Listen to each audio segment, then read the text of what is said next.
Gang ಕ್ರೌರ್ಯ ರೂಪದ ನಾನಾ ಮುಖಗಳು ದಿನದಿಂದ ದಿನಕ್ಕೆ ಬಯಲಾಗ್ತಾನೆ ಹೋಗ್ತಾ ಇದೆ. ಒಂದು ಹಂತ ದಾಟಿದ ಮೇಲೆ ಸಿನಿಮಾ ಯಾವ ದಿಕ್ಕಿನಲ್ಲಿ ಹೊರಟಿದೆ ಅನ್ನೋದನ್ನ ಪ್ರೇಕ್ಷಕ ಊಹಿಸ್ಬಿಡ್ತಾನೆ. ಆದರೆ ರೇಣುಕಾಸ್ವಾಮಿ ಹತ್ಯೆ ಕೇಸ್ ಮಾತ್ರ ಊಹೆಗೂ ನಿಲುಕದಂತಹ ರೀತಿಯಲ್ಲಿ ಡೆವಲಪ್ ಆಗ್ತಾನೆ ಹೋಗ್ತಾ ಇದೆ. ಯಾವ ರೀತಿ ದರ್ಶನ್ ಗ್ಯಾಂಗ್ ರೇಣುಕಾಸ್ವಾಮಿಯ ಜೊತೆ ಅಮಾನವೀಯವಾಗಿ ನಡ್ಕೊಂಡಿತ್ತು, ಅದೇಗೆ ಅಮಾನುಷವಾಗಿ ಆತನ ಮೇಲೆ ಈ ಡಿ ಗ್ಯಾಂಗ್ ಎರಿಗೆ ಬಿದ್ದಿತ್ತು, ಜೂನ್ 8ರ ಆ ರಾತ್ರಿ ಅಲ್ಲಿ ಏನೆಲ್ಲ ಆಯ್ತು ಅನ್ನೋ ಬಗ್ಗೆ ಒಂದರ ಮೇಲೆ ಒಂದು ಮಾಹಿತಿಗಳು ಈಗ ಲಭ್ಯ ಆಗ್ತಾ ಇದೆ. ಅಂಥದ್ದೇ ಕೆಲ ವಿಚಾರಗಳು ಈಗ ಪೊಲೀಸ್ ತನಿಖೆಯಲ್ಲಿ ಬೆಳಕಿಗೆ ಬಂದಿದೆ. ಆ ಮಧ್ಯೆ ರೇಣುಕಾಸ್ವಾಮಿ ಪೋಷಕರು ಕಣ್ಣೀರಿನ ನುಡಿಗಳನ್ನ ಆಡಿದ್ದಾರೆ, ಮಗನನ್ನ ನೆನೆದು ಭಾವುಕರಾಗಿದ್ದಾರೆ. ಆ ಬಗ್ಗೆ ಕಂಪ್ಲೀಟ್ ರಿಪೋರ್ಟ್ ಎಲ್ಲಿದೆ ನೋಡಿ. ನನ್ನ ಮಗನನ್ನು ನೋಡಲು ನಾನೆಲ್ಲಿಗೆ ಹೋಗ್ಲಿ? ಮಗನನ್ನ ಕಳ್ಕೊಂಡ ಸಂಕಷ್ಟ ನಮಗಷ್ಟೇ ಗೊತ್ತು. ರೇಣುಕಾಸ್ವಾಮಿ ನೆನೆದು ಕಣ್ಣೀರಿಟ್ಟ ಪೋಷಕರು.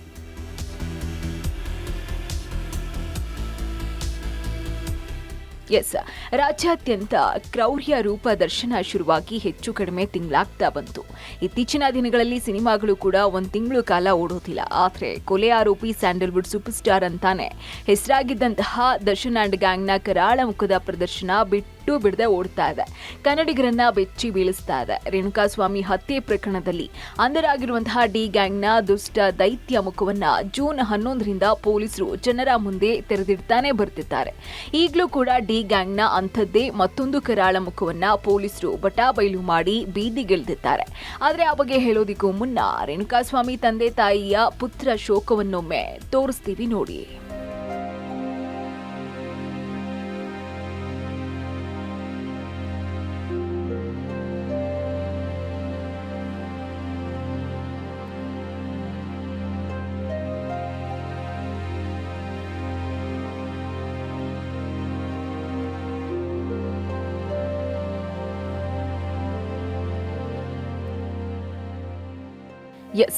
ಮೊದಲು ದರ್ಶನ್ ಕೇಸ್ ಬಗ್ಗೆ ಮಾತೆತ್ತಿದ್ರೆ ಸಾಕು, ಕೈ ಮುಗಿದು ಮೈಕ್ನಿಂದ ದೂರ ಓಡ್ತಾ ಇದ್ದಂತಹ ಸ್ಯಾಂಡಲ್ವುಡ್ ಮಂದಿ ಈಗ ಬಾಯ್ ಬಿಡ್ತಿದ್ದಾರೆ.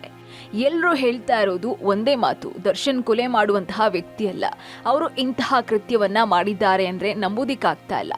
ಆದಷ್ಟು ಬೇಗ ದರ್ಶನ್ ಎಲ್ಲದರಿಂದ ಮುಕ್ತರಾಗಿ ಹೊರಗೆ ಬರಲಿ ಅನ್ನೋ ಸೇಮ್ ಡೈಲಾಗ್ಗಳೇ ಎಲ್ಲರಿಂದ ಕೇಳಿ ಬರ್ತಾ ಇದೆ. ನನ್ನ ಮಗನದ್ದು ಕೊಲೆ ಮಾಡುವಂತಹ ವ್ಯಕ್ತಿತ್ವ ಅಲ್ಲ ಅಂತ ಮಾಜಿ ಸಂಸದೆ ಸುಮಲತಾ ಕೂಡ ಗುರುವಾರ ಹೇಳಿದ್ರು. ನಾನು ಕಂಡಂತ ದರ್ಶನ್ ಅವ್ರು ಎಲ್ರಿಗೂ ಒಂದು ಹೆಲ್ಪ್ ಮಾಡುವಂಥ ಒಂದು ನೇಚರು, ನನ್ನ ಮನಸ್ಸು, ನಾನು ಅವನ ಒಂದು ಮಗನಾಗಿ ನಾನು ನೋಡಿಕೊಂಡು ಬಂದಿದ್ದೀನಿ. ಒಬ್ಬ ತಾಯಿಯಾಗಿ ನಾನು ಖಂಡಿತ ನನ್ನ ಮಗ ಈ ರೀತಿ ಮಾಡಿರಲ್ಲ ಅಂತ ನನಗೆ ಅನಿಸ್ತಾ ಇದೆ. ಅದೇನಿದ್ರು ಪೊಲೀಸು ಕೋರ್ಟು ಅಲ್ಲಿ ಪ್ರೂವ್ ಆಗಬೇಕು, ಸಾಬೀತಾಗಬೇಕು. ಖಂಡಿತ ಐ ರೆಸ್ಪೆಕ್ಟ್ ದ ಲಾ. ಕಾನೂನಿಗಿಂತ ನಾವು ಯಾರೂ ದೊಡ್ಡವರಲ್ಲ.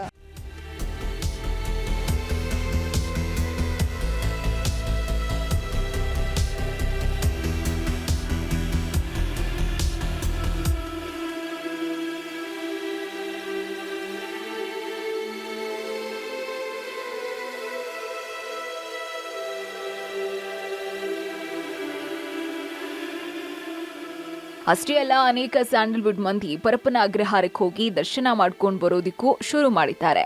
ಈ ಎಲ್ಲವನ್ನ ನೋಡ್ತಾ ಇದ್ರೆ ರೇಣುಕಾಸ್ವಾಮಿ ತಂದೆ ತಾಯಿಗೆ ಪುತ್ರ ಶೋಕ ಬಿಟ್ಟು ಬಿಡದೆ ಕಾಡ್ತಾ ಇದೆ. ಹೌದು, ಪುತ್ರ ಶೋಕಂ ನಿರಂತರಂ ಅನ್ನೋದು ಅಕ್ಷರಶಃ ಸತ್ಯ.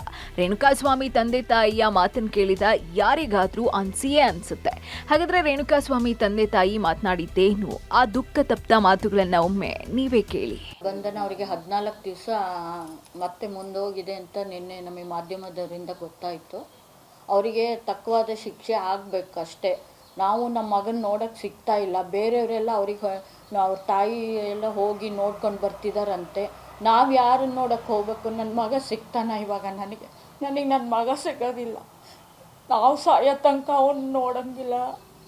ಅವನು ನಮಗೆ ಮಣ್ಣು ಹಾಕ್ಬೇಕಿತ್ತು, ಅಂಥದ್ರಲ್ಲಿ ನಾವು ಅವನಿಗೆ ಮಣ್ಣು ಹಾಕೋ ಪರಿಸ್ಥಿತಿ ತಂದಿತ್ತು. ಕೇಳಿದ್ರಲ್ಲ ಆ ತಾಯಿಯ ಮಾತುಗಳನ್ನ. ದರ್ಶನ್ ನೋಡೋದಿಕ್ಕೆ ಅವರ ತಾಯಿ ಸೇರಿದಂತೆ ಎಲ್ಲರೂ ಕೂಡ ಜೈಲಿಗೆ ಹೋಗಿ ಬರ್ತಿದ್ದಾರೆ. ಆದ್ರೆ ನನ್ನ ಮಗನನ್ನ ನೋಡೋದಿಕ್ಕೆ ನಾನು ಎಲ್ಲಿಗೆ ಹೋಗ್ಲಿ?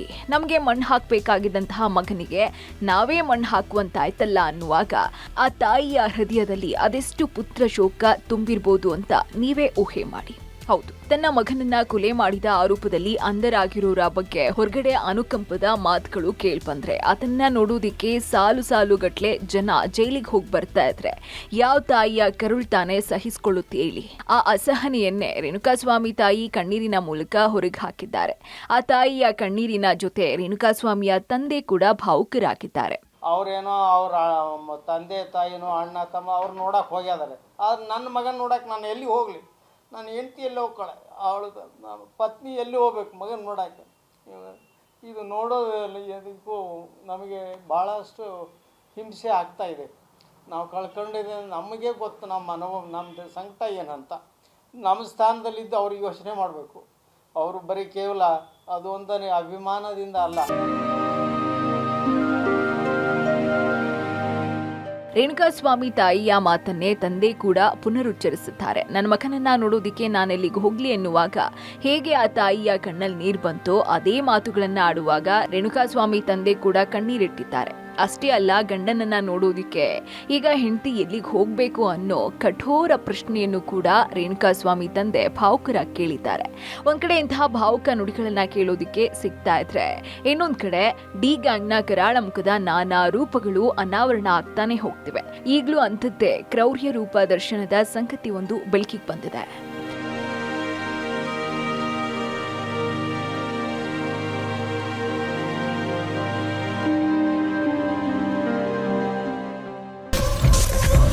ಬಗೆದಷ್ಟು ಬಯಲಾಗ್ತಾ ಇದೆ ರೇಣುಕಾ ಮರ್ಡರ್ ಮಿಸ್ಟ್ರಿ.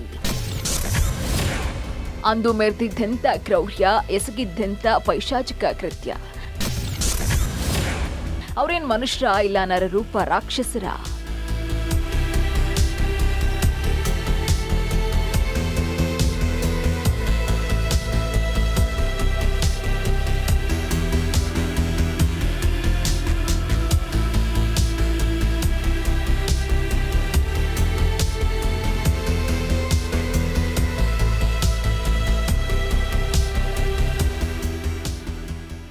ಸದ್ಯ ಇನ್ವೆಸ್ಟಿಗೇಷನ್ ಅಲ್ಲಿ ಹೊರಗೆ ಬಂದಿರುವಂತಹ ಅಂಶ ಇದೆಯಲ್ಲ, ಅದು ಡಿ ಗ್ಯಾಂಗ್ನ ಮತ್ತೊಂದು ಕರಾಳ ಮುಖವನ್ನ ಬಯಲಿಗೆಳ್ತಿದೆ. ಅದರಲ್ಲಿ ದರ್ಶನ್ ಪಾತ್ರ ಎಷ್ಟಿದೆ ಮತ್ತು ಏನಿದೆ ಅನ್ನೋದು ಇನ್ನೂ ಅಸ್ಪಷ್ಟ. ಹಾಗಾಗಿನೇ ಕೇಸ್ನಲ್ಲಿ ದರ್ಶನ್ ಪಾತ್ರ ಏನು ಎತ್ತ ಅನ್ನೋದನ್ನ ನ್ಯಾಯಾಲಯವೇ ನಿರ್ಧಾರ ಮಾಡಬೇಕು ಅಂತ ಹೇಳಿದ್ದು. ಹಾಗಾಗಿಯೇ ಕೇಸ್ನಲ್ಲಿ ದರ್ಶನ್ ಪಾತ್ರ ಏನು ಎತ್ತ ಅನ್ನೋದನ್ನ ನ್ಯಾಯಾಲಯವೇ ನಿರ್ಧಾರ ಮಾಡಬೇಕು ಅಂತ ಹೇಳಿತು. ಹಾಗಾದ್ರೆ ಡಿ ಗ್ಯಾಂಗ್ ರೇಣುಕಾಸ್ವಾಮಿ ಮೇಲೆ ಮೆರೆದಿರುವಂತಹ ಆ ಕ್ರೌರ್ಯ ಎಂತದ್ದು? ಅದು ಅಷ್ಟು ಅಮಾನವೀಯ ಕೃತ್ಯನ? ಶೆಡ್ಗೆ ಕರೆತಂದು ಮಾಡಿದ್ದೇನು ಈ ಡಿ ಗ್ಯಾಂಗ್? ಹೊಟ್ಟೆ ತುಂಬಾ ತಿನ್ನಿಸಿದ್ರು ಆಮೇಲೆ ನಡೆದಿದ್ದೆಲ್ಲ ಘೋರ. ಸಂಸ್ಕೃತಿಹೀನ ಡಿ ಗ್ಯಾಂಗ್ ಎಸಗಿದಂತ ಕ್ರೂರ ಕೃತ್ಯ. ಜೂನ್ 11ರಂದು ರೇಣುಕಾಸ್ವಾಮಿ ಹತ್ಯೆ ಕೇಸ್ನಲ್ಲಿ ದರ್ಶನ್ ಅರೆಸ್ಟ್ ಆದಾಗ ಕೆಲವೇ ದಿನಗಳಲ್ಲಿ ಈ ಕೇಸ್ ಬಿದ್ದೋಗುತ್ತೆ ಅಂತ ಅಂದ್ಕೊಂಡವರು ಅದೆಷ್ಟೋ ಜನ. ಅವರಿವರ ಪ್ರಭಾವದ ಪರಿಣಾಮ ಈ ಕೇಸ್ ಬಿದ್ದೋಗುತ್ತೆ ನೋಡ್ತಾ ಇರಿ ಅಂತ ಮಾತಾಡ್ಕೊಂಡವರು ಕೂಡ ನೂರಾರು ಮಂದಿ.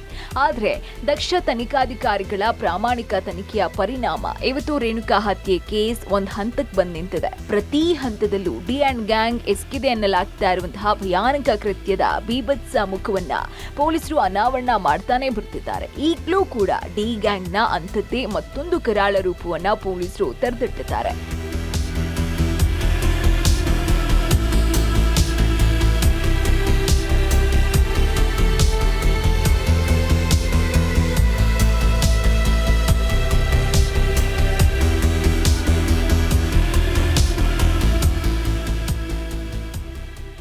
ಮನೆಗೆ ಬಂದವರಿಗೆ ಮೃಷ್ಟಾನ್ನ ಭೋಜನ ಮಾಡಿಸಿ ಮನಪೂರ್ವಕ ಅವರನ್ನ ಆಧರಿಸಿ ಬೀಳ್ಕೊಡೋದು ನಮ್ಮ ಸಂಸ್ಕೃತಿ ಅನ್ನೋದು ನಿಮ್ಗೆಲ್ಲ ಗೊತ್ತೇ ಇರುತ್ತೆ. ಆದ್ರೆ ಈ ಸಂಸ್ಕೃತಿಹೀನ ಡಿ ಗ್ಯಾಂಗ್ ಎಸಗಿದ ಕೃತ್ಯ ಇದೆಯಲ್ಲ, ಅದು ನಿಜಕ್ಕೂ ಘೋರ. ಈ ಕೃತ್ಯ ಡಿ ಅಂಡ್ ಗ್ಯಾಂಗ್ ನ ಮಾನಸಿಕ ಸ್ಥಿತಿ ಎಂತದಿರ್ಬೋದು ಅನ್ನೋದನ್ನ ಜನರ ಮುಂದೆ ತೆರೆದಿಡುತ್ತೆ. ಹೌದು, ಜೂನ್ 8ರಂದು ರೇಣುಕಾಸ್ವಾಮಿಯನ್ನ ಪುಸ್ಲಾಯಿಸಿ ಬೆಂಗಳೂರಿಗೆ ಅಪಹರಿಸಿಕೊಂಡು ಬಂದಿದ್ದಂತಹ ಡಿ ಗ್ಯಾಂಗ್ ಆತನನ್ನ ಪಟ್ಟಣಗೆರೆ ಶೆಡ್ನಲ್ಲಿ ಕೂಡ ಹಾಕಿತ್ತು. ನಂತರ ಆತನ ಹತ್ಯೆ ಮಾಡಿತ್ತು. ಈ ಕ್ರೂರ ಸ್ಟೋರಿ ನಿಮ್ಗೆ ಗೊತ್ತೇ ಇರುತ್ತೆ. ಆದ್ರೆ ಶೆಡ್ಗೆ ಕರ್ಕೊಂಡ್ ಬಂದ್ಮೇಲೆ ಆ ಸಂಸ್ಕೃತಿಹೀನ ಡಿ ಗ್ಯಾಂಗ್ ರೇಣುಕಾಸ್ವಾಮಿಗೆ ಮಾಡಿದ್ದೇನು? ಅದೊಂದು ಅಪ್ಪಟ ಅಮಾನವೀಯ ಅಮಾನುಷ ಕೆಲಸ. ಹೌದು, ಜೂನ್ 8ರಂದು ರೇಣುಕಾಸ್ವಾಮಿಯನ್ನ ಶೆಡ್ಗೆ ಕರ್ಕೊಂಡು ಬಂದಾಗ ದರ್ಶನ್ ಇನ್ನೂ ಅಲ್ಲಿ ಬಂದಿರ್ಲಿಲ್ವಂತೆ. ಆಗ ಅಲ್ಲಿದ್ದಂತಹ ಡಿ ಗ್ಯಾಂಗ್ ಮೆಂಬರ್ಗಳೇ ರೇಣುಕಾಸ್ವಾಮಿ ಮೇಲೆ ಮನಸ್ಸು ಇಚ್ಛೆ ಹಲ್ಲೆ ಮಾಡಿದ್ದಾರೆ. ಅಷ್ಟೇ ಅಲ್ಲ, ಹಲ್ಲೆ ಮಾಡಿ ಕೈ ಮುಗಿದು ನನ್ನನ್ನ ಬಿಟ್ಬಿಡಿ, ನನಗೆ ವಯಸ್ಸಾದಂತಹ ತಂದೆ ತಾಯಿ ಇದ್ದಾರೆ, ಗರ್ಭಿಣಿ ಹೆಂಡತಿ ಇದ್ದಾಳೆ ಅಂತ ಹೇಳೋದಿಕ್ಕೆ ಶುರು ಮಾಡಿದಂತಹ ರೇಣುಕಾಸ್ವಾಮಿಗೆ ಹೊಟ್ಟೆ ತುಂಬಾ ಊಟ ಮಾಡಿಸಿದ್ದಾರೆ. ಡಿ ಗ್ಯಾಂಗ್ ಸದಸ್ಯರು ಊಟ ಕೊಟ್ಟಿದ್ದನ್ನ ನೋಡಿ ಇನ್ನೂರು ನನ್ನನ್ನ ಬಿಟ್ಬಿಡ್ತಾರೆ ಅಂತ ರೇಣುಕಾಸ್ವಾಮಿ ಭಾವಿಸಿದ್ನೋ ಏನೋ, ಆದ್ರೆ ಅಲ್ಲಿ ಆದದ್ದೇ ಬೇರೆ. ಹೌದು, ರೇಣುಕಾಸ್ವಾಮಿಗೆ ಊಟ ಮಾಡಿಸಿ ಈ ಡಿ ಗ್ಯಾಂಗ್ ದುರುಳರು ಆತನ ಮೇಲೆ ಮತ್ತೆ ಮತ್ತೆ ಮಾರಣಾಂತಿಕ ಹಲ್ಲೆ ಮಾಡಿದ್ದಾರೆ, ಚಿತ್ರ ಹಿಂಸೆ ಕೊಟ್ಟಿದ್ದಾರೆ. ಆ ದುಷ್ಟರ ಹೊಡೆತವನ್ನ ತಾಳೋದಿಕ್ಕಾಗದೆ ರೇಣುಕಾಸ್ವಾಮಿ ಶೆಡ್ನಲ್ಲೇ ಕೊನೆಯ ಉಸಿರೆಳೆದಿದ್ದಾನೆ. ಊಟ ಮಾಡಿಸಿ ಆಧರಿಸುವಂತಹ ನಮ್ಮ ಸಮಾಜದಲ್ಲಿ ಊಟ ಮಾಡಿಸಿ ಕೊಲ್ಲೋ ಜನರು ಇದ್ದಾರೆ ಅಂತ ಕೇಳಿದಾಗ ಅದೆಷ್ಟು ಆಘಾತ ಆಗಿಲ್ಲ ಹೇಳಿ. ಅದರಲ್ಲೂ ಸಮಾಜದ ಋಣದಿಂದಾನೇ ಬೆಳೆದು ಮೇಲೆ ಬಂದವರೇ ಇಂತಹ ಹೀನ ಕೃತ್ಯವನ್ನ ಮಾಡಿಸ್ತಾರೆ ಅಥವಾ ಮಾಡಿದ್ದನ್ನ ನೋಡಿ ಸುಮ್ಮನಿರ್ತಾರೆ ಅಂದ್ರೆ ಅದಕ್ಕೆ ಏನ್ ಹೇಳಬೇಕು ನಿಜಕ್ಕೂ ಗೊತ್ತಾಗ್ತಾ ಇಲ್ಲ. ಇಂಥವ್ರನ್ನ ನರರೂಪ ರಾಕ್ಷಸರು ಅಂದ್ರೆ ಬೇರೆ ಏನನ್ನೋದಿಕ್ ಸಾಧ್ಯ ಅಲ್ವಾ? ಇಂತಹ ಕ್ರೌರ್ಯ ರೂಪಗಳು ತನಿಖೆಯಲ್ಲಿ ಒಂದಾದ ಮೇಲೆ ಒಂದರಂತೆ ಹೊರಗೆ ಬರ್ತಾನೆ ಇದೆ. ಮುಂದೆ ಇಂತಹ ಇನ್ನೂ ಅದೆಷ್ಟು ಮುಖಗಳನ್ನ ನೋಡ್ಬೇಕೋ ಏನೋ ಗೊತ್ತಿಲ್ಲ. ಪವಿತ್ರ ಗೌಡ ಗೆಳತಿ ಸಮತಾ ಕೂಡ ರೇಣುಕಾ ಹತ್ಯೆಯಲ್ಲಿ ಭಾಗಿಯಾಗಿದ್ರ ಅನ್ನೋ ಪ್ರಶ್ನೆ ಈಗ ಎತ್ತಿದೆ. ಇಂತಹ ಗಂಭೀರ ಪ್ರಶ್ನೆ ಸುಖ ಸುಮ್ಮನೆ ಹೇಳೋದಿಲ್ಲ. ಅದಕ್ಕೆ ಏನಾದ್ರೂ ಒಂದು ಕಾರಣ ಇರಲೇಬೇಕು. ಹಾಗಾದ್ರೆ ಏನದು ಕಾರಣ? ದಿನದಿಂದ ದಿನಕ್ಕೆ ಡಿ ಗ್ಯಾಂಗ್ ಸದಸ್ಯರ ಸಂಖ್ಯೆ ಏರ್ತಾನೆ ಹೋಗ್ತಾ ಇದೆಯಾ? ಈ ಬಗ್ಗೆ ಡೀಟೇಲ್ಸ್ ಇಲ್ಲಿದೆ ನೋಡಿ. ಪವಿತ್ರ ಗೆಳತಿ ಸಮತಾಕ್ಕೆ ಪೊಲೀಸ್ ನೋಟಿಸ್. ಕೆಲ ದಿನಗಳ ಹಿಂದೆ ದರ್ಶನ್ ಭೇಟಿಯಾಗಿದ್ದ ಸಮತಾ A9 ಧನ್ರಾಜ್ಗೆ 3,000 ಕೊಟ್ಟಿದ್ರ ಪವಿತ್ರ ಆಪ್ತೆ.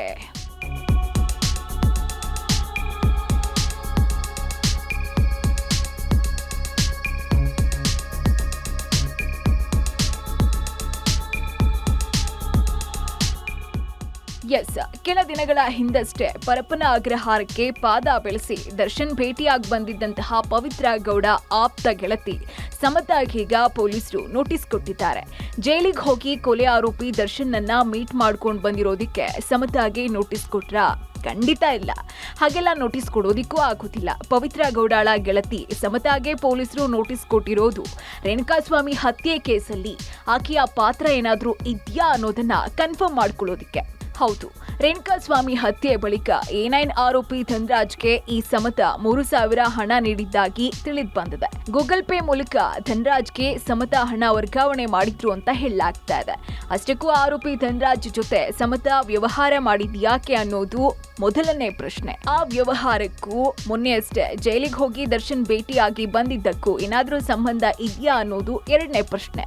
ಈ ಬಗ್ಗೆ ವಿಚಾರಣೆ ಮಾಡಬೇಕು ಅಂತಾನೆ ಸಮತಾಗೆ ಪೊಲೀಸರು ನೋಟಿಸ್ ಕೊಟ್ಟಿದ್ದಾರೆ. ಇನ್ನು ಧನ್ರಾಜ್ ಪೆಟ್ರೋಲ್ ಹಾಕಿಸ್ಕೊಳ್ಳೋದಿಕ್ಕೆ ಸಮತಾರಿಂದ ದುಡ್ಡು ಕೇಳಿದ್ದ ಅನ್ನೋ ಮಾತುಗಳು ಕೂಡ ಕೇಳ್ಬರ್ತಿವೆ.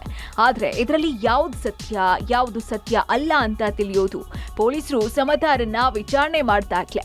ಒಂದೊಮ್ಮೆ ಸಮತಾ ಕೂಡ ಈ ಕೇಸ್ನಲ್ಲಿ ಒಂದಲ್ಲ ಒಂದು ರೀತಿಯಲ್ಲಿ ಭಾಗಿಯಾಗಿದ್ರು ಅನ್ನೋದು ತನಿಖೆಯಲ್ಲಿ ತಿಳಿದು ಬಂದ್ರೆ ಆ ಗ್ಯಾಂಗ್ ಮೆಂಬರ್ಗಳ ಸಂಖ್ಯೆಯಲ್ಲಿ ಹೆಚ್ಚಳ ಆಗೋದಂತೂ ಸುಳ್ಳಲ್ಲ.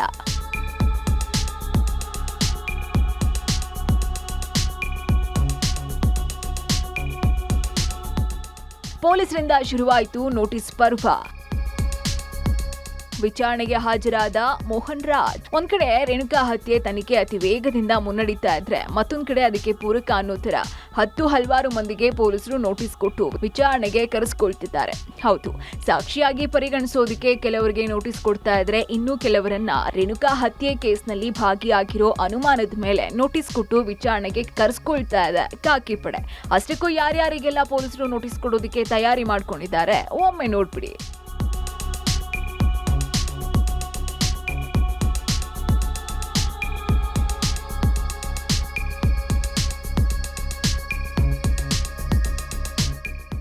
ಹಾಗಾದ್ರೆ ಯಾರ್ಯಾರಿಗೆ ನೋಟಿಸ್ ಕೊಡಬಹುದು? ನಟ ಯಶಸ್ ಸೂರ್ಯ ದರ್ಶನ್ ಆಪ್ತ, ಬಾಬುಲ್ ಖಾನ್, ಸುಶೀಲಮ್ಮ, ಅಮೀರ್ ಖಾನ್ ದರ್ಶನ್ ಮನೆ ಕೆಲಸಗಾರರು, ಸಮತಾ ಪವಿತ್ರ ಗೌಡ ಸ್ನೇಹಿತೆ, ಮೋಹನ್ ರಾಜ್, ಪ್ರಕಾಶ್, ಚೇತನ್ ಗೌಡ ದರ್ಶನ್ ಪರಿಚಯಸ್ಥರು, ಚೇತನ್ ಗೌಡ ಸ್ಟೋನಿ ಬ್ರೂಕ್ ಕೆಲಸಗಾರ, ಇನ್ನು A14 ಕಾರ್ತಿಕ್ ಸ್ನೇಹಿತ, RR ನಗರ ಕಾರ್ ಸರ್ವಿಸ್ ಸ್ಟೇಷನ್ ಮಾಲೀಕ.